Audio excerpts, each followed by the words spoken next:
महाबळेश्वर मेढा जाणारा हा रस्ता परवा इथे थोडंसं स्लाईड झालं. इथलं असं वसारं फक्त खाली आलं आणि पावसात थोडंफार येतच असतं, असं काय हे नाही आहे.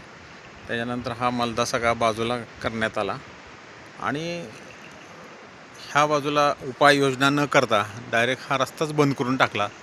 म्हणजे त्या अधिकाऱ्यांना आपत्कालीनचे धडे देणे गरजेचं आहे किंवा त्यांना अभ्यास करणं गरजेचं आहे.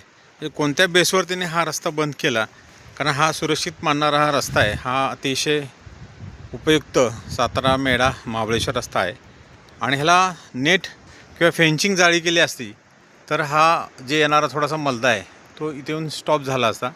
आणि हा मलदा कितपत येईल ह्या अधिकाऱ्यांना त्याचा अभ्यासच नाही. त्यामुळे त्यांनी फक्त एकच केलं, रस्ता बंद केला आणि ते स्वतःचे हात वर करून घेतले.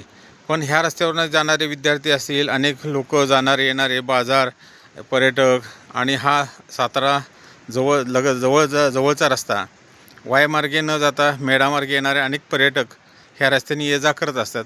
असा अतिशय चांगला असणारा रस्ता हा 3 दिवस बंद ठेवला. बरं, ठेवला ते ठेवला, त्याच्यानंतर ह्यात कुठलाही उपाययोजना केली नाही, कुठलाही मलदा काढला नाही, आहे असंच ठेवलं आहे आणि फक्त रस्ता बंद म्हणून डिक्लेअर केलं आहे. म्हणजे हे कितपत योग्य आहे हे आपलं दुर्दैव म्हणायचं. आणि याच्यावर तुम्हीच बघा आता काय करता येईल, कारण अशा अधिकाऱ्यांचं काय करायचं आणि असल्या न अभ्यासू लोकांचं काय करायचं.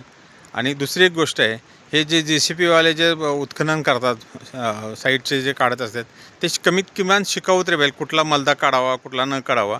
हे एक त्यांना ट्रेनिंग देणं गरजेचं आहे आणि सगळ्यांनीच हा आपत्कालीनचा अभ्यास करावा आणि मगच ह्या सगळ्या गोष्टी कराव्या. आणि हा रस्ता अतिशय चांगला आहे, हा चालू करण्यात यावा.